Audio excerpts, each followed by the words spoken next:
तो offences and penalties. So offences and penalties हम क्यों पढ़ रहे हैं?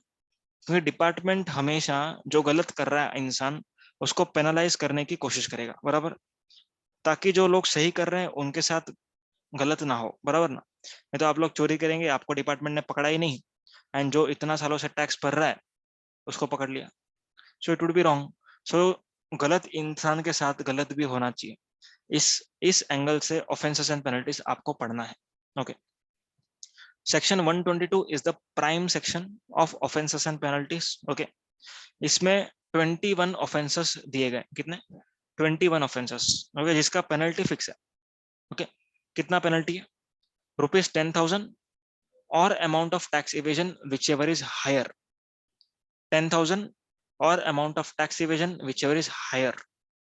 वापस से एक बार बोल रहा हूँ, 10,000 और amount of tax evasion whichever is higher. Okay, tax evasion का मीनिंग यहाँ पर लिखा हुआ, टैक्स इवेडेड और tax not deducted, not collected, short deducted, deducted but not paid. Okay, ITC availed or wrongly utilized, distributed irregularly और refund claimed fraudulently। Okay, so ये होता है अपना टैक्स इवेशन। सो अभी कौन से ऑफेंसेस है यहाँ पर ना डिवाइड किया हुआ है कि टाइप, ऑफेंसेस के टाइप के हिसाब से डिवाइड किया। ओके, सबसे पहला type outward supply and transportation. यहाँ पर जो ग्रे मार्क किया हुआ है ना, ग्रे मार्क, इसका कुछ स्पेशल रिलेवेंस है, मैं एंड पर बताऊंगा। ओके, इसका कुछ स्पेशल रिलेवेंस है, बाद में देखेंगे। आउटवर्ड सप्लाई एंड ट्रांसपोर्टेशन, इसके कौन से ऑफेंसेस हैं जिनका पेनल्टी 10,000 और tax evasion which is higher है, वो सुनो। Supplies without issue of invoice, okay, या फिर इनकरेक्ट इनवॉइस और फॉल्स इनवॉइस, और इसका उल्टा। ओके, मतलब आपने सप्लाई ही नहीं किया पर इनवॉइस दिया, दोनों केसेस कवर्ड है। सप्लाई किया, इनवॉइस नहीं दिया, इनवॉइस दिया, सप्लाई नहीं किया, या फिर गलत इनवॉइस दिया, दोनों ही केसेस यहाँ पर कवर्ड हो गए। Transports any taxable goods without cover of documents. Okay, आपने ट्रांसपोर्ट किया है लेकिन डॉक्यूमेंट्स आपने नहीं ट्रांसपोर्टर को दिए थे, या फिर ट्रांसपोर्टर कैरी नहीं कर रहा था। सप्लाईज और ट्रांसपोर्ट्स और stores any goods which are liable for confiscation. Okay, next, disposes of और tampers with any goods that have been detained, seized और अटैच्ड। ओके, मशीनरी समझो प्रॉपर ऑफिसर ने आपके यहाँ पर डिटेन की है। ओके, उस मशीनरी के साथ आप छेड़खानी कर रहे हो, ऑफिसर ने बोला हाथ नहीं लगाने का, फिर भी आप हाथ लगा रहे हो, उसको बेच दे रहे हो, सो दैट इज रॉन्ग। तो वो ऑफेंस को यहाँ पर आपको पेनल्टी भरनी पड़ेगी। Suppresses his turnover leading to tax evasion. Okay, so ये सारे ऑफेंसेस है आउटवर्ड सप्लाई के। This is something special offence, first one was special, उसके लिए कुछ अलग प्रोविजंस भी है। Registration related. Okay, registration related क्या है सुनो। A person liable to be registered but fails to obtain registration. मेरा टर्नओवर ज्यादा था लेकिन फिर भी मैंने रजिस्ट्रेशन नहीं लिया, डिटेन है पर थेफ्ट हो गया, तो अभी इसमें प्रूव करना पड़ेगा ना आपको, ये तो पूरा पुलिस केस बनेगा। थेफ्ट हुआ तो आपने FIR लिखाया क्या? FIR ने क्यों नहीं लिखा? FIR आपको लिखाना चाहिए, तो उस तरीके से कार्रवाई होगी फिर पुलिस के साथ। ओके, अभी थेफ्ट आपने कराया होगा तो क्या भरोसा। ओके, आप ही ने चोर को बोला रहेगा लेके जा, बाद में मेरे को भेज देना। Okay, ऐसा भी हो सकता है, केस टू केस डिपेंड। नहीं, हमारे कस्टडी में ना, डिटेन्ड है मतलब हमारे प्रीमाइस में ही है, लेकिन वो उसके ऊपर प्रोहिबिटरी ऑर्डर है। मतलब लॉक मारते, मालूम है तुमको, लॉक मारते उस पर व्हाइट कपड़ा मार के साथ, सील्ड।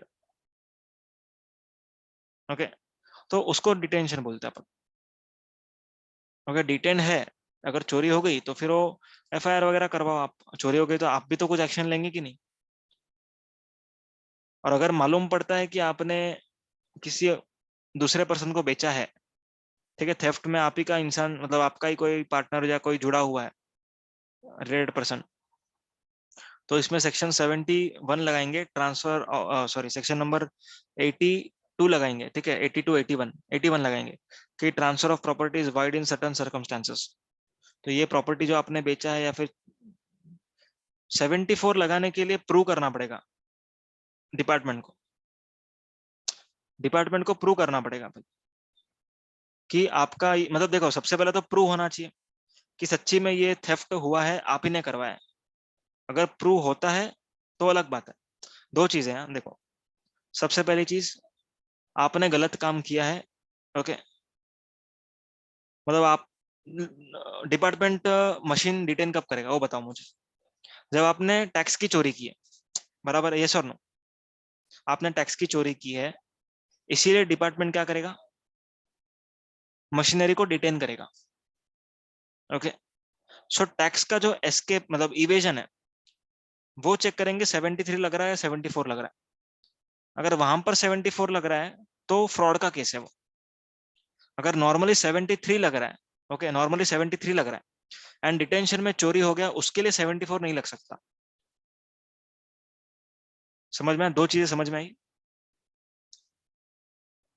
मैंने टैक्स का पेमेंट नहीं किया था, बराबर है, बट सेक्शन 73 का केस था। तो ऑफिसर ने यहाँ पर आया मेरे इधर, उसने डिटेन डिटेन कर दिया, मैं पेमेंट ही नहीं कर रहा हूँ, मशीनरी मेरा सीज कर दिया, डिटेन कर दिया, ओके। तो यहाँ पर क्या होगा? और मशीन अगर मैंने थेफ्ट से चोरी करवा ली, ओके, तो पेनल्टी लगेगा मेरे को, लेकिन सेक्शन 74 ट्रिगर नहीं होगा। क्यों नहीं होगा? क्योंकि ये केस इज इंपॉर्टेंट, ये 73 में है ना। This is my main case. Machinery को चोरी करवाना was not the main case. उसके लिए गवर्नमेंट पेनल्टी ले रही है ना मुझसे। समझ में आया? Government is taking penalty from me, लेकिन ये case will be remaining in section 73 only. 74 नहीं लगेगा उसमें, okay. tampers with detained goods would be liable to penalty under section 122, but case would be still under section 73। आया समझ में सब लोग को?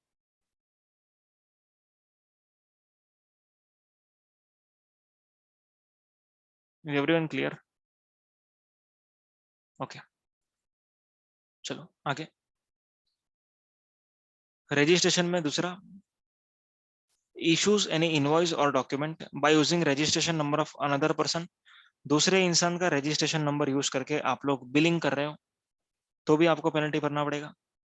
furnishes any false information with regards to registration particulars either at the time of application or subsequently। आपने गलत documents देकर के रजिस्ट्रेशन लिया था, ओके, तो आपको पेनल्टी भरना पड़ सकता है। नेक्स्ट,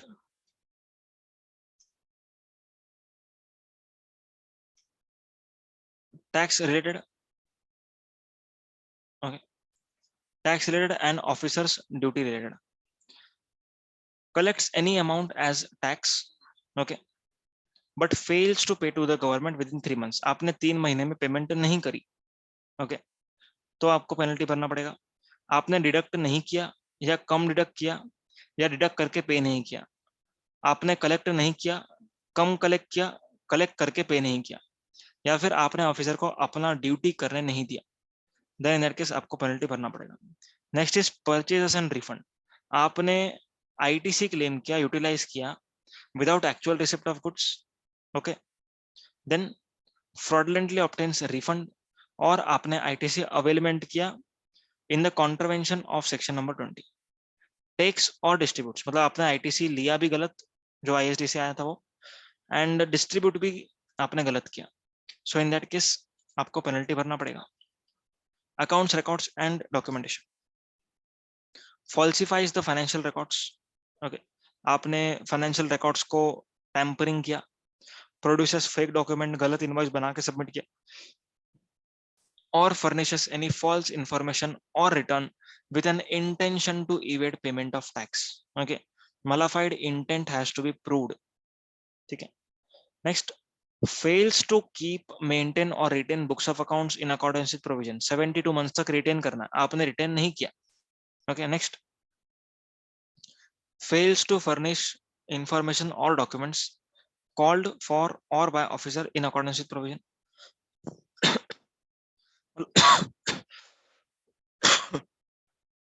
लॉ ऑफिसर ने आपसे डॉक्यूमेंट्स और इन्फॉर्मेशन मंगवाया था, लेकिन आपने उसको सबमिट नहीं किया या फिर गलत सबमिट किया, या फिर आपने टैंपरिंग किया या फिर मटेरियल एविडेंस को डिस्ट्रॉय किया। So in all this cases आपको पेनल्टी भरना पड़ेगा, समझा? अब ना ग्रे की बात करते हैं, ठीक है, जो ग्रे ग्रे किया था ना यहाँ पर, ये 1 2 3 4, ये एक ही है पर ये 3 4 है, ये और के पहले तक एक है, एंड और के बाद एक है। सो 1 2 3 4, ये 4 सर्कमस्टेंसेस अलग क्यों है, स्पेशल क्यों है, वो सुनो।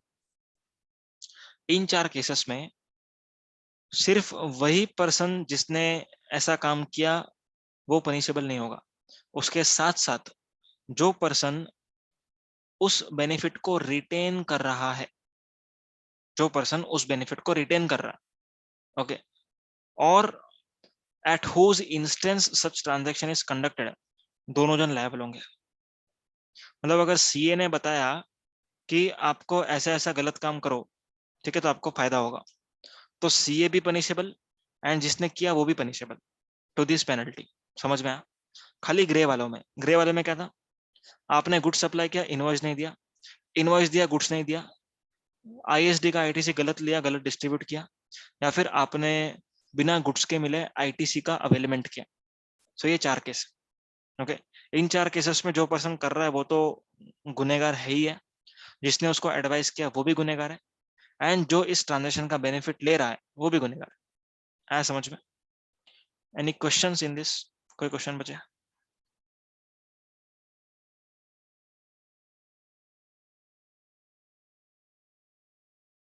Is it clear?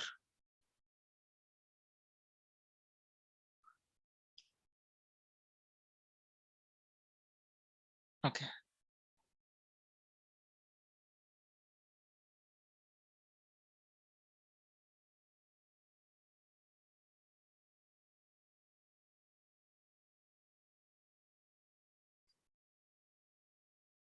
नहीं होता है बेनिफिट, बताता हूँ क्या बेनिफिट होता है, बताता हूँ, रुको। Section number 122 subsection 2, penalty for offences by registered person. Section 122 subsection 1 किसके लिए था? Taxable person. 122 subsection 2 is for registered person, okay. क्या लिखा है इसमें? Registered person who supplies any goods और सर्विसेज और both on which tax has not been paid or short paid or erroneously refunded or where ITC has been wrongly availed or utilized। इसमें कितना penalty लगेगा?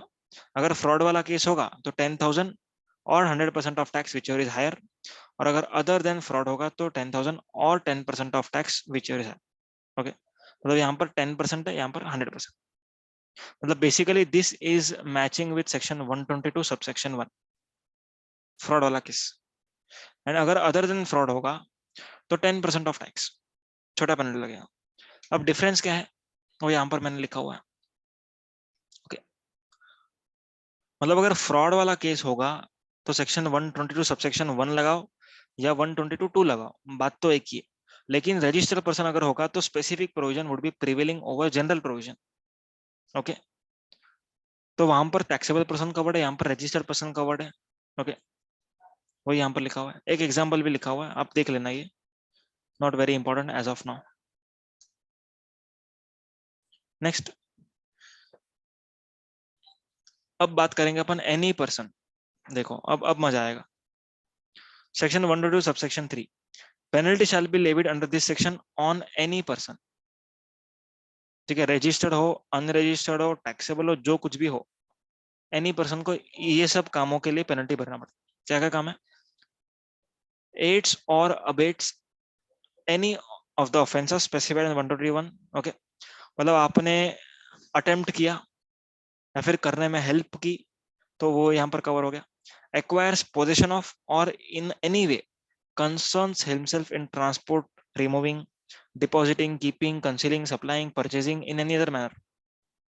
मतलब any which ways आप अगर इस transaction से एसोसिएटेड हो तो आप लोग को यहाँ पर पेनल्टी भरना पड़ेगा। रिसीव्स और deals with any supply of goods of services, goods नहीं यहाँ पर, ओके, विच ही नोज और reasons to believe are in contravention, okay. मतलब आपने कुछ ऐसा सर्विस दिया जिसका इनवॉइस इशू नहीं किया, या फिर कुछ तो आपने प्रोविजन का कॉन्ट्रवेंशन किया है।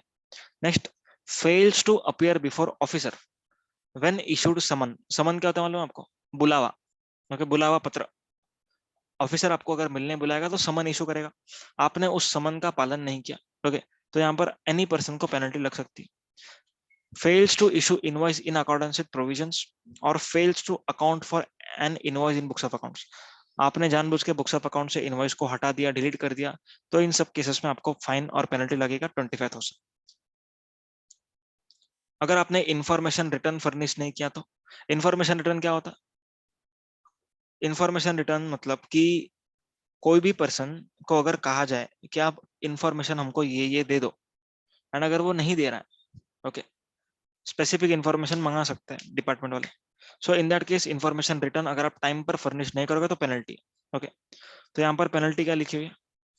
If any person require to furnish information और return under section 151, information return करो इसको, fails to furnish such information return, okay, may be required under the section without reasonable cause. अगर आपके पास कोई रीजनेबल कॉज है ही नहीं, ठीक है, जानबूझ के आपने लेट किया, आप कोई कॉज दे ही नहीं पा रहे हो, ठीक है, और विलफुली फर्निशेस रॉन्ग इन्फॉर्मेशन, गलत डिटेल दिया आपने, तो यहाँ पर आपका पेनल्टी 10,000 हो सकता है।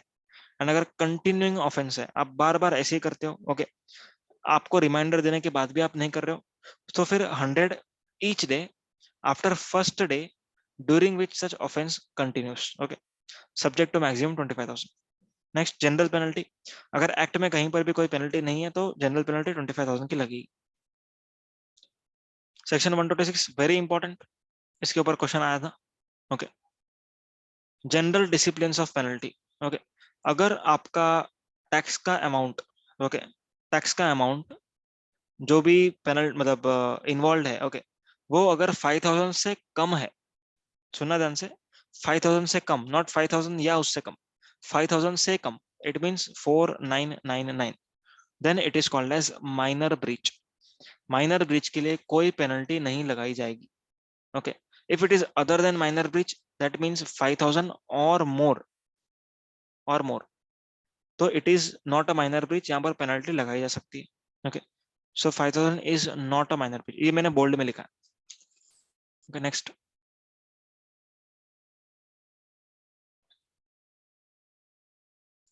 सेक्शन 127 128 छोड़ दो, 129 की बात करते हैं अभी, ठीक है, बहुत टाइम हुआ। 129,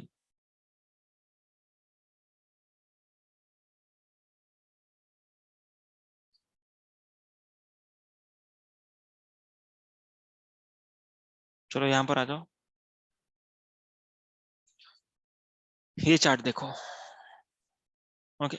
सेक्शन नंबर 129, 129 किसके लिए है? कॉन्फिस्केशन, ठीक है, मतलब डिटेंशन के लिए। मतलब फॉर एग्जाम्पल आप गुड्स को ट्रांसपोर्ट कर रहे हो without proper cover of documents, ठीक है, आप लोग ट्रांसपोर्ट कर रहे हो without proper cover of documents, तो आपकी जो गाड़ी है, दैट इज कन्वेयंस, ओके, उसको उन्होंने इंटरसेप्ट किया हुआ है, ओके, गुड्स को पकड़ा है, कन्वेयंस को पकड़ा है। अब यहाँ पर क्या करना चाहिए ओनर ने?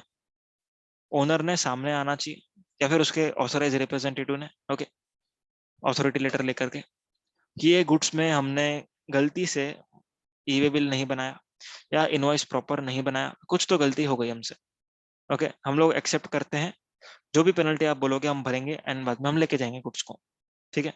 अगर ओनर खुद से आता है तो अच्छी बात है, तो पेनल्टी तो लगेगी लेकिन कम लगेगी। अगर ओनर नहीं आता तो पेनल्टी ज्यादा लगेगी, ओके।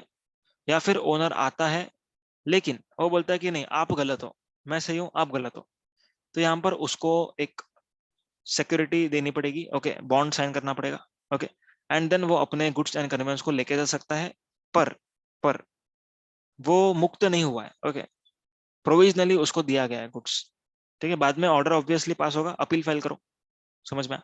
तो ये 3 केस हो सकता है, ओके। सुनो वापस से बोल रहा हूँ, आपकी गाड़ी रास्ते में इंटरसेप्ट हुई है, that is conveyance, okay. Now इस कन्वेंस के अंदर जो गुड्स है, ओके, वो मतलब गवर्नमेंट सीज करने वाली है, बराबर। अब आप सामने से आते हो, ठीक है, owner comes forward for payment of tax and penalty, owner खुद से आ रहा है, खुद से आ रहा है, ओके, और टैक्सेबल गुड्स के लिए पकड़ा गया, तो कितना रुपया देना पड़ेगा, how much amount is payable for release of that goods. वापस से बोल रहा हूँ, कितना अमाउंट पे करना पड़ेगा to release that goods. Taxable goods को छुड़ाना है तो टैक्स तो पूरा भरो, प्लस जितना टैक्स है उतना ही पेनल्टी भरना पड़ेगा। टैक्सेबल गुड्स को अगर छुड़ाना है आपको तो जितना टैक्स है वो तो भरेंगे, plus penalty equal to tax amount वो भी भरना पड़ेगा। समझ में आया?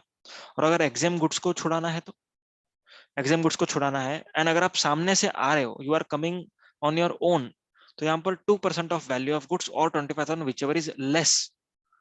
This is the first section in GST जहां पर penalty is something which ever is lower. ऐसा याद रखोगे तो याद रहेगा। तो हमेशा पेनल्टी तो हायर ही होता है ना। ये पहला ऐसा सेक्शन है जिसमें विच एवर इज लोअर है। 2% ऑफ वैल्यू ऑफ गुड्स और 25,000 विच एवर इज लेस। यहाँ पर टैक्स तो आएगा ही नहीं, एग्जाम गुड्स की बातें कर रहे हैं अपन। ओके, सो 2% ऑफ वैल्यू और 25,000 which ever is less is the penalty payable. Next, अगर आप लोग खुद से नहीं आते तो ऑर्डर पास किया जाएगा जिसमें लिखा होगा कि पेनल्टी इतना भरना। समझ में आया? ओके, गुड्स तो आपके सीज हो जाएंगे, कॉन्फिस्केट हो जाएंगे। ओके, अभी उसको छुड़ाना है तो फिर आपका रिडम्पशन फाइन पे करो, जो सेक्शन 130 में लिखा होगा। आगे पढ़ेंगे अपन। If owner is not coming forward, okay, to release taxable goods, तो कितना पेनल्टी लगेगा, और वी कैन से कितना अमाउंट पे करना पड़ेगा टू रिलीज दिस गुड्स। कहना है ऐसे, टैक्स अमाउंट तो पूरा ही भरना पड़ेगा, टैक्सेबल गुड्स है, टैक्स तो पूरा भरो, प्लस पेनल्टी कितना होगा, 50% of value of goods minus tax paid. Sir यहाँ पर तो 100% था, यहाँ पर 50%। खुद से आया तो 100% और खुद से नहीं आया तो 50%। क्या ये सही है या गलत है? सोच समझ के चैट बॉक्स पे आंसर दो, देख के देना आंसर, एकदम सोच समझ के।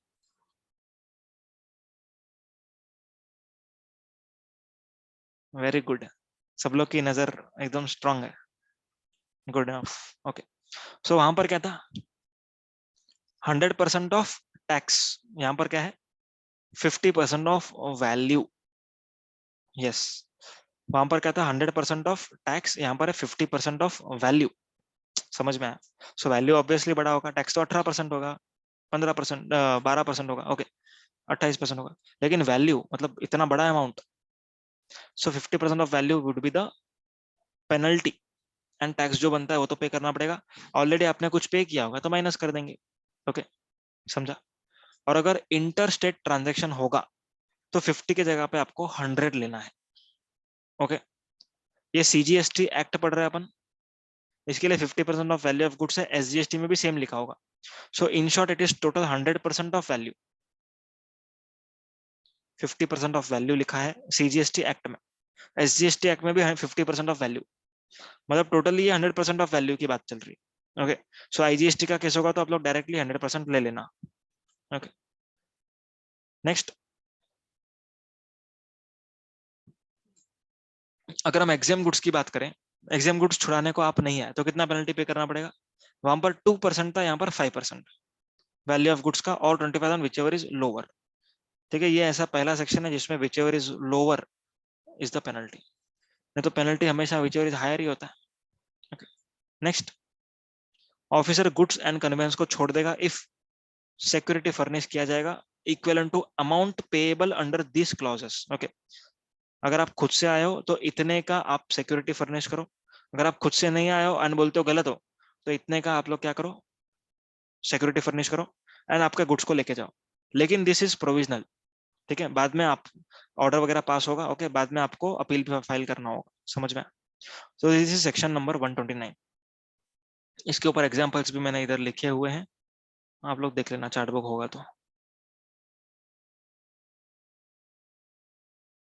चलो, अगर आपको एकदम डिटेल नॉलेज चाहिए ना, तो ये दो सर्कुलर डाउनलोड कर लो, आपके सिलेबस में नहीं है, ये प्रैक्टिकल है। जिसको इस फील्ड में इंटरेस्ट है वो ये सर्कुलर डाउनलोड कर ले एंड रीड कर ले। 30 पेज का कुछ सर्कुलर है, उसमें पूरा सेक्शन नंबर 129, 130 इतना डिटेल में लिखा हुआ है ना, मजा आएगा पढ़ने को। Okay, section number 129 subsection 2, provisional release किया जाएगा। ओके,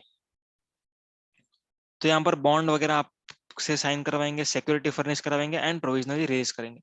नेक्स्ट 129(3), नोटिस और order, the proper officer detaining और सीजिंग द गुड्स और conveyance shall issue notice specifying tax and penalty. Okay, tax and penalty का जो भी नोटिस होगा वो निकालना पड़ेगा उनको। ओके, उसका रिप्लाई फर्निश करेंगे एंड देन ऑर्डर पास होगा। समझ में? नोटिस, रिप्लाई, ऑर्डर, ठीक है। उस ऑर्डर के अगेंस्ट हम अपील फाइल कर सकते हैं अपीलेट अथॉरिटी के पास within 3 months, 1 month condonation is possible. Clear है? प्री डिपॉजिट जो भी होगा वो एप्लीकेबल हो जाएगा। अगले अटेम्प्ट में ध्यान से सुनना, अगले अटेम्प्ट में यहां पर अमेंडमेंट है। आई विश आप लोग वो अटेम्प्ट ना दो, यहां पर अमेंडमेंट है। ओके चलो 129.4 अपॉर्चुनिटी ऑफ बीइंग हर्ड देना पड़ेगा ऑब्वियसली। 129.5 अगर आप लोगों ने जो भी tax plus 100% of tax as a penalty या फिर tax plus 50% of value of goods as a penalty, या आपने सब जो भी पेमेंट किया वो पेमेंट करने के बाद आपका प्रोसीडिंग्स को हम लोग कंक्लूड मानेंगे। It is deemed to be concluded. Clear है? Next, fails to pay penalty within 14 days of detention. Very important, सुनो। आपका गुड्स डिटेंशन हुआ है, ठीक है, गुड्स एंड कन्वेंस, 14 दिन तक आप लोग खुद आए ही नहीं डिटेंशन होने के बाद, then in such case your goods would be confiscated. वापस से एक बार बोल रहा हूँ, आज 25 अप्रैल है, 25 अप्रैल को आपके गुड्स क्या हुए हैं? गुड्स एंड कन्वेंस डिटेन हुए। ओके, यहां से अगर 14 डेज के अंदर आप नहीं आते, दैट इज 26, 27, 28, 29, 30, 1 2 3 4 5 6 7 8 9, 9th मई तक आप नहीं आते, देन इन दैट केस क्या हो जाएगा? If you don't come with in 14 days, your goods would B liable for confiscation. Okay, और ये 14 दिन का टाइम लिमिट को कम कर सकता है person, that is officer, proper officer, if they are perishable in nature. Okay, अब ये कॉन्फिस्केशन जो हुआ है उसको भी आप छुड़ा सकते हैं। जो कॉन्फिस्केट हो जाएंगे ना, वो confiscated goods and confiscated conveyance, इन दोनों को छुड़ाने का भी एक तरीका है, ठीक है, bye paying redemption fine, bye paying redemption fine. Okay, सो कॉन्फिस्केशन दो केसेस में पॉसिबल है। केस नंबर 1 अपन ने देखा, 14 दिन में आप नहीं आए तो। सेकंड केस इज इनमें से कुछ भी आपका एक है तो। फर्स्ट केस क्या था? 14 डेज में आप नहीं आए तो। सेकंड, अगर इनमें से आपने कुछ भी किया, देन आपके goods and conveyance would be confiscated, and उसको छुड़ाने के लिए कितना पेनल्टी पे करना नीचे देखेंगे। ओके, तो ये 5 क्या है, पढ़ो। सप्लाइज और received any goods in contravention with the provision with the intent to evade tax. आपका इंटेंशन गलत है। ओके, आपने टैक्स इवेजन के इंटेंट से गुड्स को सप्लाई किया या रिसीव किया। Next, supplies any goods liable to tax without having applied for registration. आपने रजिस्ट्रेशन के लिए अप्लाई नहीं किया, ओके, एंड आपने गुड्स को सप्लाई किया। Does not account for any goods liable to पे टैक्स और contravenes any of the provision with the intent to evade tax, uses any conveyance as a means of transport, okay, in contravention of the provision, unless owner proves that it was so used without the knowledge of the connivance of the owner himself or his agent if any and person in charge। मतलब ये अगर आप लोगों ने कर लिया तो आपका जो कन्वेंस है और जो आपके गुड्स है वो कॉन्फिस्केट किए जाएंगे। कॉन्फिस्केट होना मतलब क्या? गवर्नमेंट का जो, मतलब गवर्नमेंट के पास पहले पोजीशन था, अब ओनरशिप भी गवर्नमेंट की हो जाएगी इसके ऊपर। मतलब डिटेंशन में क्या होता है, पोजीशन जो है ना वो गवर्नमेंट के पास हो जाता है। ओके, डिटेंशन स्लैश सीजर, इसमें क्या होता है, जो पोजीशन है वो गवर्नमेंट की, मतलब गवर्नमेंट के पास ये गुड्स हैं या फिर गवर्नमेंट का इसके ऊपर कंट्रोल है, पर ये गुड्स हैं तो मेरे ही, पर कॉन्फिस्केशन में क्या होगा, कॉन्फिस्केशन में क्या होगा, ओनरशिप गवर्नमेंट की हो जाएगी। ओके, सो ऐसे केस में जो कॉन्फिस्केटेड गुड्स हैं या फिर कॉन्फिस्केटेड कन्वेंस है, उसमें क्या होगा, उसको छुड़ाने के लिए फाइन पे करना पड़ेगा। कितना पे करना पड़ेगा? सुनो, ये लिखा हुआ। ओके, एक सेकेंड।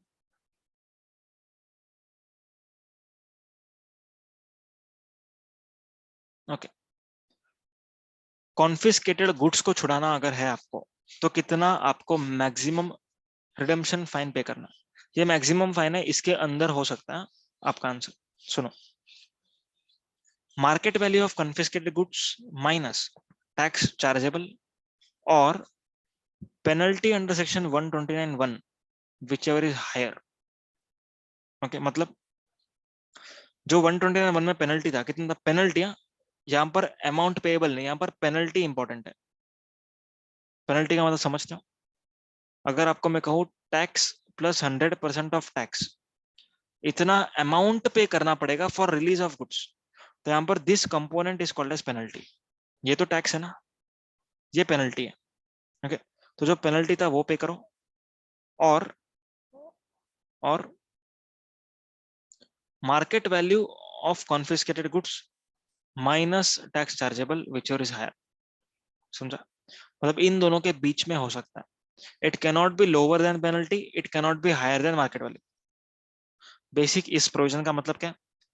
जो पेनल्टी था सेक्शन 121 का, उससे कम नहीं होना चाहिए एंड मार्केट वैल्यू से ज्यादा नहीं होना चाहिए। Okay, maximum fee for redemption of confiscated conveyance, अगर आपका ट्रक को कॉन्फिस्केट किया तो आपको कितना पेमेंट करना पड़ेगा for release of that confiscated convince?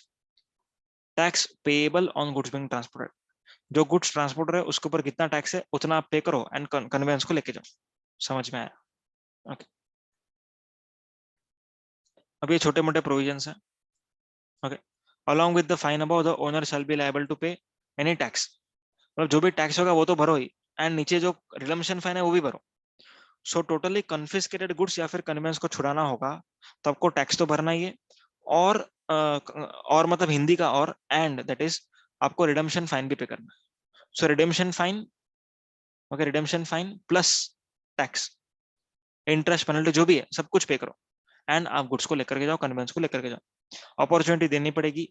Okay, once confiscated title will pass on to the government.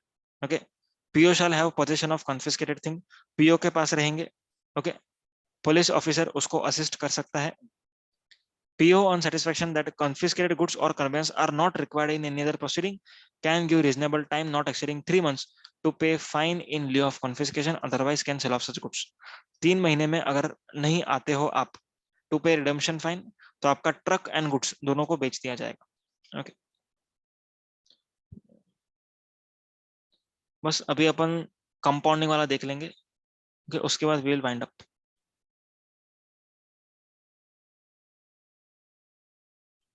Compounding of offences. Compounding क्या होता है? कंपाउंडिंग मतलब कि फॉर एग्जांपल आपके ऊपर कोई प्रोसिक्यूशन चालू है। ओके, वो प्रोसिक्यूशन से आपको इम्यूनिटी चाहिए। ओके, आपको उधर से मुक्त होना है, तो आप मुक्त हो सकते हो बाय पेइंग सर्टन फाइन। मतलब आप गवर्नमेंट को बोलोगे सर देखो गलती हो गई मुझसे, मैं पैसा दे रहा हूँ ना, मेरे को जाने दो। ठीक है, तो इस तरीके का केस है। लेकिन क्या गवर्नमेंट मान जाएगी? कुछ कुछ केसेस में मानेगी, कुछ कुछ केसेस में नहीं मानेगी। सो प्रोसिक्यूशन को अगर आपको अवॉइड करना है तो आपको कंपाउंडिंग फी पे करना पड़ेगा। ठीक है, कंपाउंडिंग का फाइन होता है वो पे करना पड़ेगा। तो इंपॉर्टेंट चीज इस एरिया में क्या है? कौन से केसेस में कंपाउंडिंग मिलेगी, कौन से केसेस पे कंपाउंडिंग नहीं मिलेगी, एंड कंपाउंडिंग हुआ तो फाइन कितना लगेगा वो इंपॉर्टेंट है। ओके, चलो, मीनिंग ऑफ कंपाउंडिंग मैंने आपको ऑलरेडी बता दिया, अमाउंट पे करो एंड फ्री हो जाओ। Procedure, procedure, a person who wants to do compounding he has to make application. क्या है ये?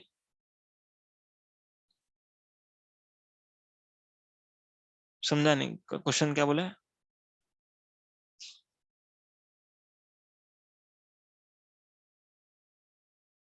हाँ, मतलब नीचे जो केस दिया हुआ है ना, देखो यहाँ पर लिखा हुआ है कि अवेलेबिलिटी ऑफ कंपाउंडिंग कहाँ कहाँ पर होगी एंड कहाँ पर नहीं होगी।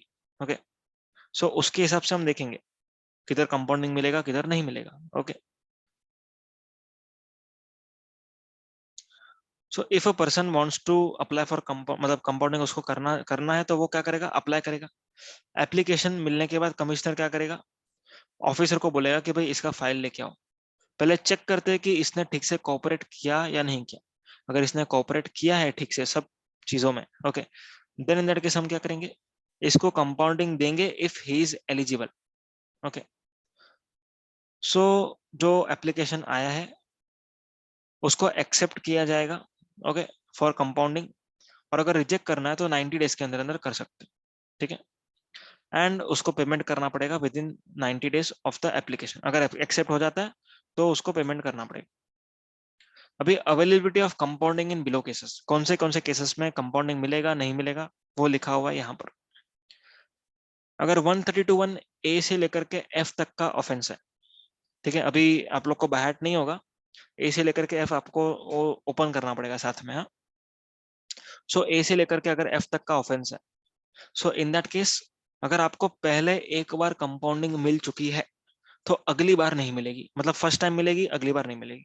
Okay, next, G, J and K, अगर ये ऑफेंस है तो कभी भी कंपाउंडिंग नहीं मिलेगी। अगर ए से लेकर के एफ तक को छोड़ दिया, जी, जे, के को छोड़ दिया, एंड जो बचे हुए ऑफेंस है, ओके, उसमें क्या कहा जाता है, if already compounding is allowed for an offence other than this, other than A to F in respect of supply of value exceeding 1 crore, then it is not allowed. Okay, मतलब A से लेकर के K तक में, okay, उन लोगों को छोड़ दो, एक्सेप्ट जो बचे हुए, ओके, बचे हुए ऑफेंसेस में अगर आपको पहले 1 करोड़ के ऊपर के लिए कंपाउंडिंग मिली थी तो नेक्स्ट ऑफेंस के लिए कंपाउंडिंग नहीं मिलेगी। ओके, और अगर 1 करोड़ के नीचे के लिए मिली थी तो फिर अगली बार भी मिलेगी। If up to 1 CR then compounding में be allowed. Offences of 132(1)L, भी एल क्या है वो यहाँ पर लिखा हुआ है। Okay, attempt to commit, abet or commission of any offenses mentioned in A to K, ठीक है, in respect of 132(1) A से लेकर के F तक, मतलब आपने अगर attempt किया to do offense of section 132(1) A से लेकर के F तक, ठीक है, ऑफेंस किया नहीं, ऑफेंस करने को ट्राई किया, अटेम्प्ट किया, हुआ नहीं आपसे, फेल हो गए अटेम्प्ट में। ओके, तो यहाँ पर अगर इन चीजों का आपने अटेम्प्ट किया तो नो कंपाउंड, अगर इसको दूसरा मतलब इसको छोड़ करके दूसरे हैं तो कंपाउंडिंग मिलेगी। समझ में, ये आपको याद रखना पड़ेगा। Next, other cases where compounding is not allowed, ठीक है, अगर कोई ऐसा ऑफेंस है जहां पर जीएसटी लॉ के साथ साथ दूसरा कोई लॉ भी इन्वॉल्व है, ओके, तो कंपाउंडिंग नहीं मिलेगी। जैसे आपने फेमा में भी ऑफेंस किया है, जीएसटी में भी किया, तो फेमा में ऑफेंस किया है, इसका मतलब ये है कि दूसरे लॉ में भी ऑफेंस है, तो यहाँ पर आपको कंपाउंडिंग नहीं दी जाएगी। Next, a person who has been convicted for an offence under this act by court, अगर कोर्ट ने आपको कन्विक्ट किया है for any offence under this act तो आपको कंपाउंडिंग नहीं मिलेगा। ठीक है, any other class of person as may prescribe, ठीक है, जब भी प्रिस्क्राइब करेंगे तब देखेंगे। Any other points, any compounding allowed under the provision shall not affect proceedings if any insured under any other law, दूसरे कोई लॉ में अगर कोई प्रोसीडिंग पहले से चालू थी, ओके, एंड यहाँ पर कंपाउंडिंग हुई आपकी, ठीक है, तो ऐसा नहीं माना जाएगा कि दूसरे लॉ में भी आपको कंपाउंडिंग मिल गई, सिर्फ ये लॉ में मिली, दूसरे लॉ में नहीं मिली। Compounding shall be allowed only after making payment of tax, interest and penalty involved in such offense. पहले आप टैक्स, इंटरेस्ट, पेनल्टी पूरा पे करो, उसके बाद कंपाउंडिंग होगा। कंपाउंडिंग का क्या मीनिंग है, इम्प्रिजनमेंट से बचना। प्रोसिक्यूशन मतलब क्या होता है, ठीक है, अरेस्ट, इम्प्रिजनमेंट, इन सबसे आपको बचना है। अभी 3 साल आप जेल में बैठोगे क्या, नहीं बैठोगे, तो उससे अगर आपको बचना है तो ये सब पे करना पड़ेगा। कितना पे करना पड़ेगा यहाँ पर लिखा हो, ठीक है। मिनिमम लिमिट ऑफ कंपाउंडिंग मतलब इससे कम तो नहीं होना चाहिए एंड इससे ज्यादा नहीं होना चाहिए। किससे कम नहीं होना चाहिए, 50% ऑफ टैक्स और 10,000 विचेवर इज हायर से कम नहीं होना चाहिए। 50% ऑफ टैक्स और 10,000 विचेवर इज हायर से कम नहीं होना चाहिए, एंड 150% ऑफ टैक्स और 30,000 विचेवर इज हायर से ज्यादा नहीं होना चाहिए। ठीक है, मतलब दोनों में यहाँ पर हायर है, लेकिन 50% ऑफ टैक्स और 10,000 विचेवर इज हायर से कम नहीं होना चाहिए, एंड 150% ऑफ टैक्स और 30,000 विचेवर इज हायर से ज्यादा नहीं होना चाहिए। समझ में, if a person is allowed to pay for compounding, उसको अगले 30 दिन के अंदर अंदर पेमेंट करना पड़ेगा। समझ में, done, that's it with the offences and penalty chapter.